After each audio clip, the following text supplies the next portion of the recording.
สียร่มเหลืองดินอยู่กับสีดำค่ะคือว่าค่ะ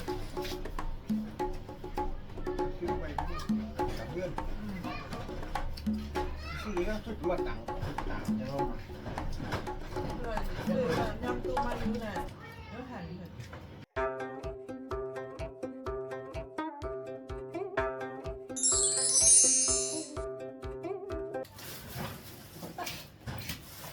สบายดีมาเมื่อไหร่มาซื้อมาซื้อเลยมา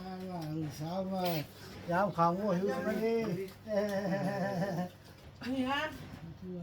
กินข้าวเรื่องนี้ใส่ ข่าวเรื่อง เอาหลานสาวกันไปอยู่นะไปลูกแม่เพชรนี่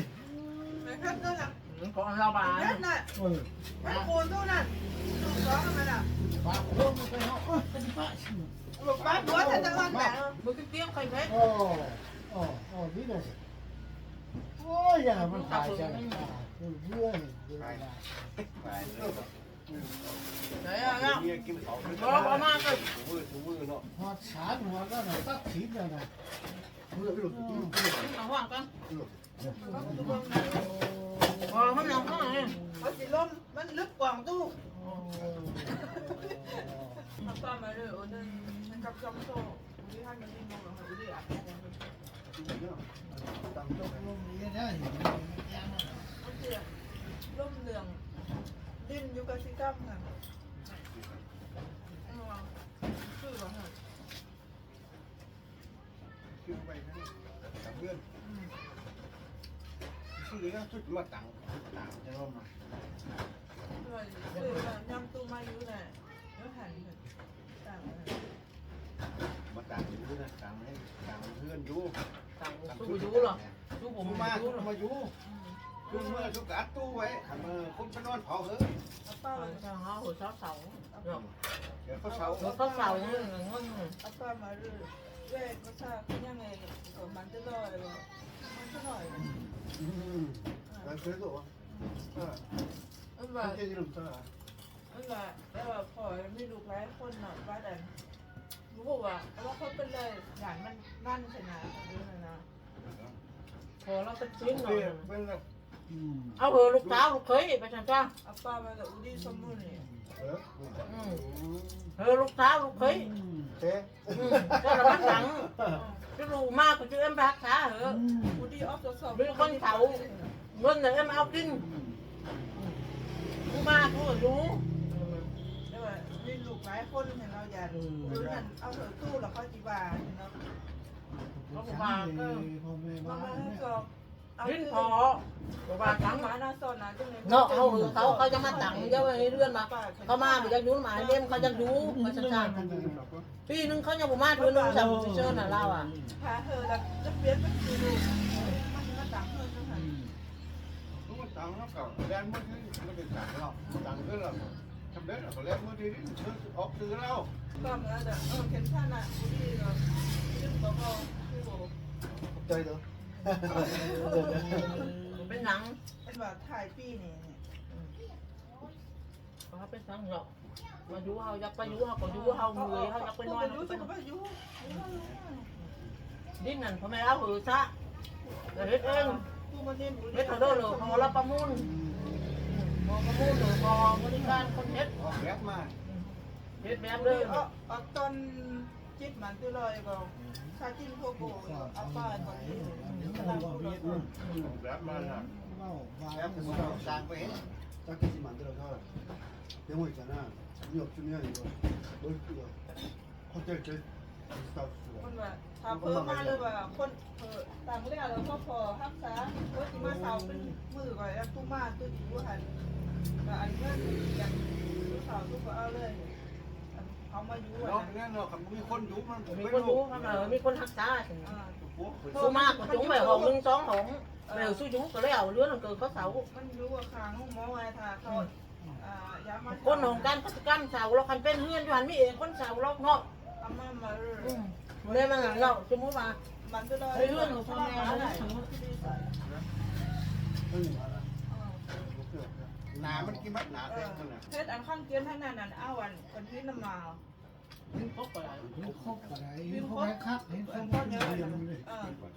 โทษเลยก็ขึ้นเขา งานคืออยู่เลยเป็นที่สูง เออน่ะ งานคืออยู่บนนึกก็ เอ แล้ว อแล้วเนาะ บ้านมันแบบมันบุยักอยู่เรียนบุยักอยู่บ้านนอกนั่นนี่วันนี้มาต่างวันล้มพอล้ม กิน เกิน เกิดจะไปยุ่งอันนี้ มันไม่รู้ใช่นะคนเขาเนี่ยเขาขนาดที่จะแจ้งว่าอย่างเขาขนาดว่าลูกว่าเขาลูกว่าคือเอาเธอตัวลูกเขาคือบ่ได้ฉะนั้น เมื่อก่อนเขาก็ได้ร้านกูอยู่นี่นะเมื่อมาพูดกับคนนั่นได้นะน้องป้านาทีมีแล้วบอกเอาเงินที่ผมมีหลายเลยว่าเจ้าชื่อจักเขาเลิก เอาบ้านเราเรื่องถ้าเขาเริ่มมันจะเอาป้าโอเคให้สวยเรื่องกระห้อยว่าคุณเจ้าเอาป้าเอาป้าตั้งไหน เห็นแล้วตังค์เรื่องนั้นเราเป็นดิ้นสู้มองทั่วผมเลือกบ้านผมมีนี่นะผมชอบดิ้นบอลเมื่อชื่อเขาเมื่อชื่อจะกู้นี้ไว้ถึงกู้นี้ไปกู้นี้ไปจิมาผมนึกว่า อาตือนี่เช่นยังอาจิเคโรนอันนี้คุณแม่จะก็อาตั้งอุลิโซมูลจุดจุดจุดโอเคอาป้ามาเรื่องพาเรื่องพารานึงจิบจกี้พาราตัวนึงลงจัง 아까 ผู้ก็อุลิโซมูลเนี่ยก็ 10만 ดีก็เลย 갑자기 เป็นยังพอให้ อาป้าอุลิโซมูล 앞으로 천천히 내일 남자 남자들도 그러면 ก็มาเช่นเช่นเนี่ยวันที่ช่วยเขาทำอะไรยักษ์แล้วเดินนะมันเก็บเมื่อไหร่ก็มันช่วย จังไปดามขึ้นเนาะเอาซ้ำนี่เดียว ว่าอะไรนั่นน่ะ อันนี้เราคือไปอยู่หลังนั่นก็ไอ้ตุ่มรุ่นปีนึงมาถึงนี้เลย เอาเพื่อนเอากินง่ายไปเลยเดี๋ยวเนาะคือมีจุดที่ไปด้านก็ ถ้าซื้อขึ้น ไม่ก็เจอเนาะดูทั้งชีวิตชีวิตเล็ก ไอ้ยังไม่ผิดเขาให้กันเกินแพง ต้องแม็กซ์เป็นคน ป้าเป็นนักตัวเป็นประเทศอันนี้เข้า3 หลังป้ายเลยค่ะมือเองเลยเขาจะทำเพี้ยน อีกตัวนึงอุตรีพี่มานี่น่าจะจะหนาตั้งให้ซอยก่อน ก็ช่าง แพ็ จะ คมัน ถึงเนาะ ก็เลยก็แบ็คเทอร์ออนมาแค่ว่ามาอร่อย ชื่อหน่อยใครนี่เป็นจกเขาก่อน เขานี่ว่าอันนิ่มเขามาผมตอนเขาจกข้างอ่ะลึกเราเห็นว่า เอาทำไมเขาขาย อ๋อเราเกี้ยงเขาด้วยเนี่ยจุกเขาทางน่ะบอกเขาตรงนี้ เขาเลย เขาลดเลยต้องแขนเนาะ เกี้ยงยอดเลยหันลบกำเริน2 แสนแต่ว่ามันละกี่เมตรนี่ละ2 เมตร ลึกมัน12 เมตรเลยก็4 แสนมันบอกซาซิมันกินอีสองก็คือมานี่เลยก่อนซาเกอีสองก็คือมันสลาเมก่อนขี้นี่ชนะขี้นี่ก็เป้ก่อนมานี่ซาอีสอง 천천히 조금씩 넣고 작업하면 돼요. น่ากินเขาไหม มากินเขา ขนม เป็นเรื่องนะแต่ 50원 이거 เนื้อหาท่าน 아저씨 그리고 보통 이런 데 내가 โอ้นันเช้ามายามเนาะมันสบายดีสบายดีปีใหม่เราเคยนี่นะนันเช้าลันเช้ามายามเราโอ้สบายดีปีใหม่สบายดีขอบใจเชิญเสีย 비행기나 미락도 그렇고 이런 데도 집진 이런 거 보면은 현대식 그러니까 라오스 현대식이지 적재적으로 그게 한번도 괜찮게 갔다 그러면 5천이다 우리나라 보다 그래서 3천에서 5천은 보통 그 사이에 걸치 ต้องแบบรถหาที่พันก็มีเซอร์เนี่ยมันจะเป็น 인하에 เพื่อคือเคยทุกสร้างเกมที่สอนที่ไหนทุกอย่างเดียวเรียกว่าชื่อบอกคือแหละคือก็อาป้ายก็ทุกคนอันแดงอันเดียวบอก 한 번은 비밀을 해요 โอมันกินคือก็อีสองคือไหนโยกคือปีตนาจิ้มมันก็ลอยหรือมันนี่ยังผม 막 빨리 돌아야 하는 거봐 와야 중심 커 막 요비엔 거면 이네 무슨 과 삼으로 과 거막 와야 누나니 가자 มีพอเราประมูลมึงไม่พอเด้อพออะไรประมูลก็พอแล้วนั่นน่ะยึดพอเด้อก็เลยเฮ็ดเป็นแบบเด้อ เขาแวบมาเขาแวบมาก็เฮ็ดแบบนี้ก็เคยแนะสั่งเบิ่งแบบนี้บ้าเบิ่งราคาเอาเท่าเด้อสำเร็จถูกจะเอาเท่าเด้อ ก็อันเขาเห็นอันเพื่อนที่ทั้งไหนเขาแล้วเขาว่าบานนะผมว่าเราซื้อคนนี้ก็มาลงเฟซเนี่ยมันเป็นรายวันมันก็ไปเฮียนั่น ค่หาพวกออกแบบเพชรเลื่อนนี่บ่มันเฮ็ดมันหาออกเลื่อนออกขามีเงินก่อนนะมันน่ะหนังตีหนังมือขึ้นแล้วไปน่ะเท่าเดียวมันประมูลว่าตะโลจะเอารุ่นเริ่มมันประมูลมาเอาแล้วเนาะเอาว่าจะเอาแบงมันแต่มันเครื่องที่มันสิมาเชื่อเฮาน่ะรุ่นเริ่มมันว่าทอนี้เฮาโอเคแล้วมันมาตั้งหาออกเลื่อนแล้ว มาไล่ก็ใบตรงนี้เฮ็ดเบียร์กับพักนี่มันเอากำกวางไข่ลูกมันตั้ง เมียนอันบ่ไรอะไรบ่ฮู้โยพี่น้องแต่ว่าอุปกรณ์ได้ซื้อเม็ดบ่ไรน่ะ มัน อุปกรณ์ได้ เอา ซื้อ แล้วไปเฮ็ดได้แต่ว่ามันบูว่าที่ไรเอามุ้งนั่นน่ะมุ้งแล้วนี่เรื่องอะไรไปเฮ็ดไปเงินเดี๋ยวมันเป็นมันตัดออกมันบ่ได้เรียนเลยบ่ แต่จูนี่เขาล่ะมีอุปกรณ์เม็ดบ่นี่น่ะอันตัดเครื่องเสียนั่นเลยเขามีเม็ดอันนี้เอามือเปล่ามาสิซื้ออันนี้เนาะมันน่ะแพงขึ้นน่ะวันนี้น่ะซื้ออันตัดซื้ออันนั้นซื้ออยู่หันเขามีโฮงโม่หรือบ่บ้านนั้นเนาโฮงโม่ห้องสังก็มีเม็ด เงินน้ำแข็ง เขาก็เก็บไหลตามบริษัทเขาตกลง เรียนเฮ็ดก็ได้เอาแยกมาก็บ่ เฮ็ดของเฮ็ด เฮ็ดแค่ เขาไม่ให้กว่าเน่าก็เฮ็ด เฮ็ดแค่เขามาเฮ็ดเอากวนเขามาเฮ็ด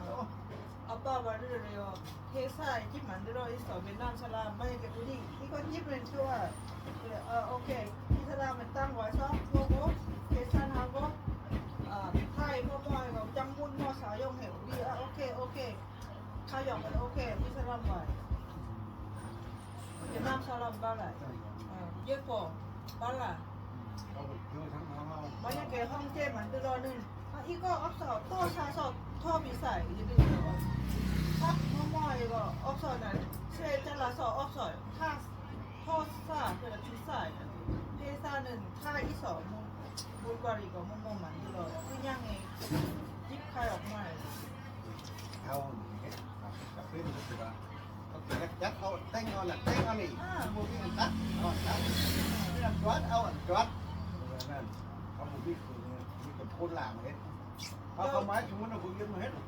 เขา มั มาน เม็ด มูเนอเม็ดล้างนี่เท่านั้นถือมาเช่นนะแต่ให้แต่ว่าให้แต่มันมาเห็นเลยเรื่องนั้นเขา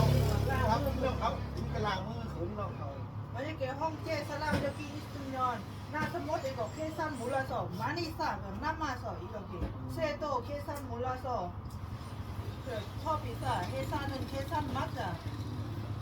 โอเคคืออันพิซซ่าพอนแห่งคือยังรู้ดีโกโหอีก็อันเจ้าบอกเคซันบอกคือในสลามคือในบอกหิ้มตลอดท่าเพศท่าอีกแบบโทษหน้าไหล มัน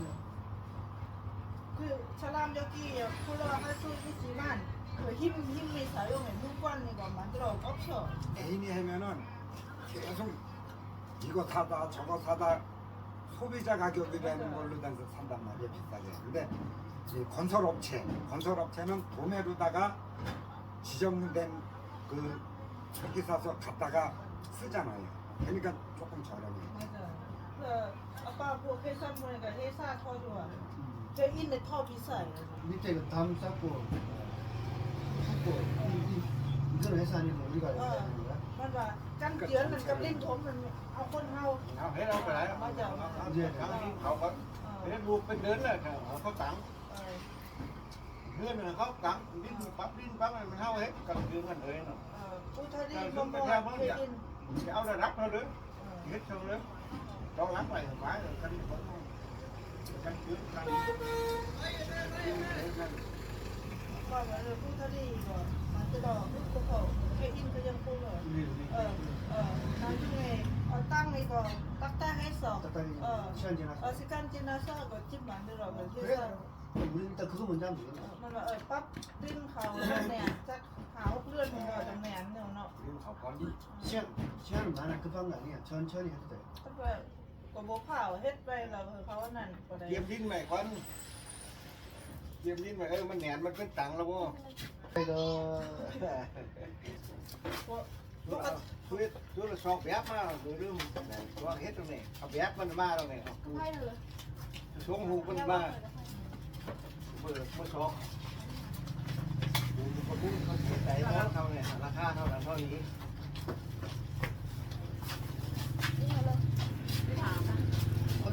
계속 나 계속 진짜 야, 9살인데 맥주 박스를 엄청 잘 나라 아빠랑 같이. ăn cái mì 얼마? hình bưởi nó còn เองหัวเลย chỉ nhớ ที่ร้านเห็น 얼마 줬어? 2만 팁. 근데 부끄러워요. 우리 여기서 보통 같이 부모님 밥 먹어. 아 바깥이 먹는데 우리 저 부끄럽구나. làm với lội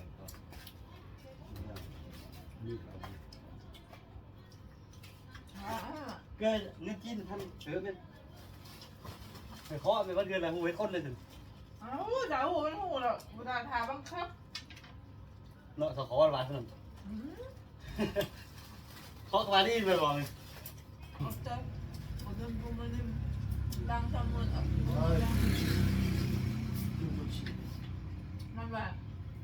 มันที่เจอขึ้นมาที่สื่อแต่แบบพอแม่เอาเหอะมันบูน่าจะขอบใจเราเลย ยืนสวนมันมาก็ไม่เห็นมึงเบิ่งขามมึงกวนมึงเบิ่งขามมึงสวนไม่น่ะจะมาทางรถเขาควรจะมารถไถบอก